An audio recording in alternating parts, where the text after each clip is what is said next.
BMW 1 Series M Coupe successor officially confirmed. The company knows of multiple instances of the part failing, but there are no reports of accidents or injuries. BMW will recall 8,752 vehicles from the 2011 and 2012 model years in the United States for a potential loss of power to the rear wheels.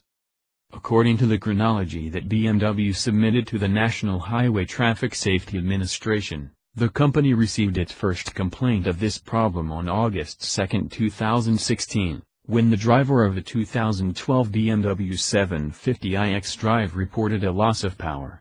An investigation eventually found the problem with the CV joint, and the company issued a service action for the affected all-wheel drive 7 Series models. BMW dealers will inspect the rear driveshaft CV joint. Depending on the part's production date, technicians will replace the component. The repair campaign will begin March 27, 2017.